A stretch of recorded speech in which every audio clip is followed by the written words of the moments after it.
landfill. Okay. Just a moment. Yes, look at the blue thing there.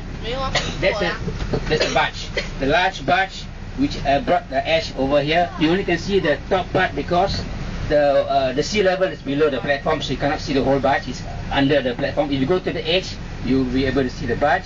Now that barge, one barge can carry over 3,500 square cubic meters of ash. One barge. Okay, go in now. And that barge is actually pushed by a tugboat. They will start the journey from Tuas. It's pushed. I think you saw a picture when you were there.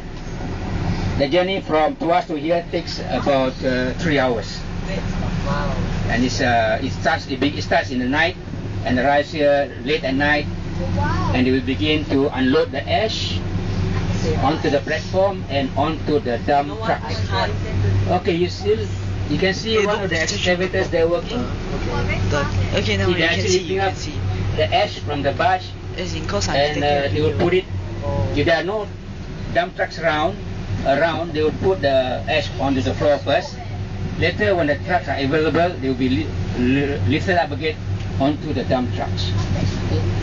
You'd like to know whether the ash has got any smell or not. I'm going to show you.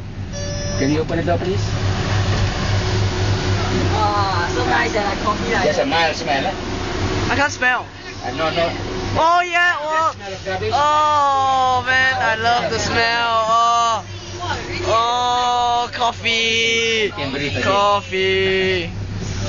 Wow, coffee, oh my god. We incinerate the ash before we dump it here. Get rid of the smell, get rid of the bacteria. So what comes here is quite clean. Okay, look right in front. You can see one of the dump trucks. This is called a dump truck. The brand is a Volvo. It's a Volvo dump truck. Look at the size of the tire. See, this one truck can carry 30 tons of ash, maximum capacity. So it's a huge machine. It's not allowed to be driven on the public road. Only can be driven on semakau. Okay, see, those are the excavators. They're lifting up the ash from the barge onto the dump trucks, which will then bring the ash to the landfill area. There's another one coming in. So we just stop for a while. Okay, giving us way. Bye bye. Wave your hand. There's smoke, right? Okay. So any of you want to be a driver of a dump truck? You need a special license. Because you have to be quite strong to be able to get into the cabin. It's quite high up. Wow, it's freaking big. I can bring you to the edge of the water so that you can see what the transfer station looks like from the water level. You can see the water over on the left. That's where the barge will park. It will go right into the building. Wow. The berths there before they begin to unload the ash. There are many tires here lying on the roadside. These are the worn out tires, cannot be used anymore. So we use them as flower pots. Cheers. There's some extra tires here you want to bring home? Yes! Use as flower pot. Okay, there are many here. Just ask the man in the office, okay? I can make it a unicycle. But you have to hire your own lorry. Okay, sometimes the incinerator in Singapore may break down, so they cannot burn all the garbage. So where to put the garbage? So sometimes, in the case of emergency, raw garbage will be brought over here. That means smelly, stinky garbage will be brought over to semakau. But they will be put into special cells where the dirty garbage, you have water dripping out, which is very smelly and very dirty, full of bacteria and poisons. Now that has to be neutralized and made safe. So this is done over here. The water that drips out of the raw garbage is called leachate. Now this is a leachate treatment center. So the leachate is made safe by adding chemicals to it to neutralize the toxins and also to kill the bacteria. And after it's safe, that leachate is actually released into the sea. And you think the leachate is safe? No. It is safe because after releasing to the sea, so far no fish has died. The fish are still surviving. That means the treatment is successful. Okay. In fact, the water here is so good that we have leased some land here to the fish farm for them to grow fish. What kind of fish do they grow here? They grow the popular fish called the sea bass. You know the sea bass? That one? It's called ikan siakap. It's very popular in the seafood restaurant. Okay, it's grown here. The building is in front. That's called the fish hatchery. The hatchery is where the eggs of the sea bass are hatched. Then they're grown into to a certain size, about 3 centimeters long.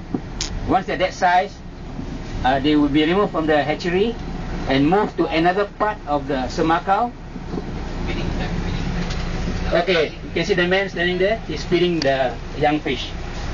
Feeding time. Where's the man? Yeah, the man standing on top of the fence there. I see the man. Can you see? It's feeding time for the fish. Okay, the fish here are all very small. But once they're big enough, about 3 cm, they will be transferred to another part of the island, released into special cages in the sea, and allowed to grow to full size, to market size. Then they are sold to the markets in Singapore and eat or exported. Oh, okay, you have to cook it for eat. What is it? Okay. Later we will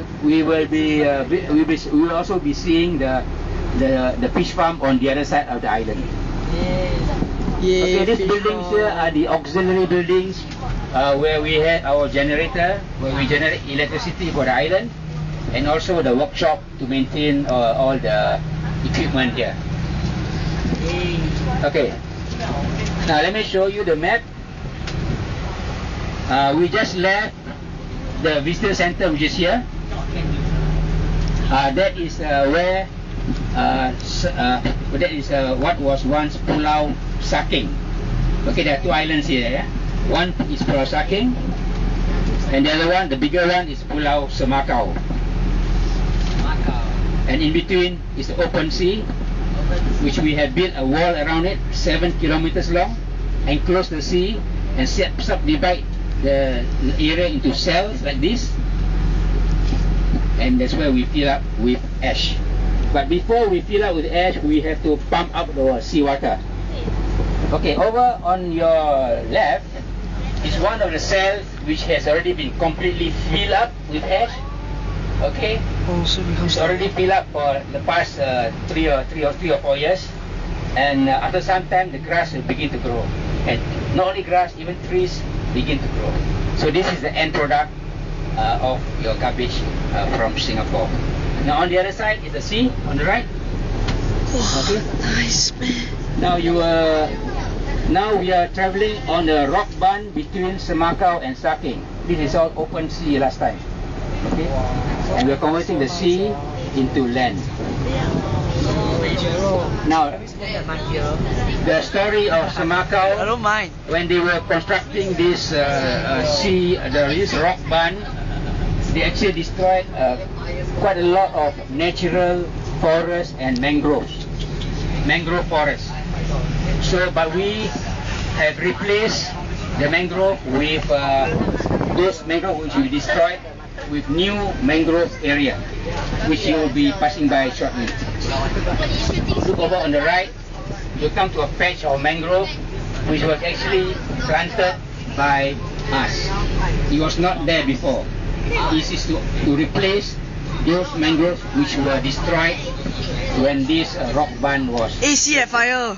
Can see the fire, eh? Okay, the island you see there in the distance, that Can see is, the fire, eh? that is Pulau Bukom. So do you know what's the meaning of Pulau? Island. Okay, Pulau is island in Malay. So that is Pulau Bukom or Bukom Island, on which is the Shell oil refinery. An oil refinery is No where links, yeah. crude oil is broken down into more useful products like petroleum and other things. Okay, look over there. This is a mangrove swamp. But this mangrove swamp is was artificially planted by us. It was not there before. Now to build such a huge mangrove swamp is not a small matter. We had to dump a lot of mud into the sea, and the sea here is quite deep. It's over 30 meters deep. So imagine the amount of mud we had to dump, sand and mud, onto the seabed, and then we start to plant new young mangroves into the mud.